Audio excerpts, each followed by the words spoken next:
Breaking News Update, FIBA World Cup 2023, ngayong September 10, 2023, patungkol sa ating Pinoy player na si Kai.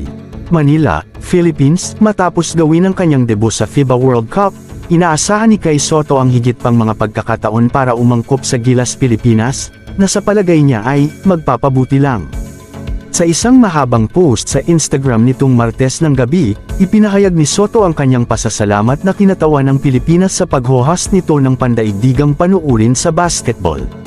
Mula sa panaginip hanggang sa katotohanan, hindi kailanman mauunawaan ng mga taong hindi kailanman nakasuot ng jersey na ito ng Pilipinas ang mga paghihirap, pressure, at sakripisyong ginawa namin. But also can't compare to the fun and joy we experienced after it all ends, sulat ng 7'3" center. Salamat Pilipinas. Ang iyong suporta ay tunay na nadama at ito ay nagbigay sa amin ng higit na lakas sa panahon ng World Cup.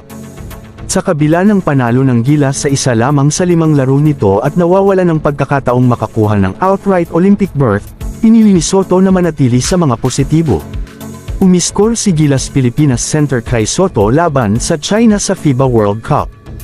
Ang 21 anyos na si Sotto, na nag-average ng 6.0 points at 4.0 rebounds sa loob ng 14 na minuto sa 5 laro, ay naglaro ng kanyang pinakamahusay na laro laban sa China na may 12 puntos at 6 na boards. Si Sotto ay hindi bahagi ng Asian Gaming higit pa dito sa daan, sabi ni Sotto. Ayaw kong pag-usapan ang hinaharap ngunit sa pagkakataong ito ay inaabangan ko ito, ang Pilipinas ay gagaling lamang. Maglalaro si Sotto para sa Hiroshima Dragonflies sa B-League sa Japan. At huwag kalimutang pindutin ang notification bell button para updated ka sa bawat upload nating video. Araw-araw tayong magbahagi ng kaalaman, balita patungkol sa sports. Maraming salamat po sa walang sawang pagsusubaybay.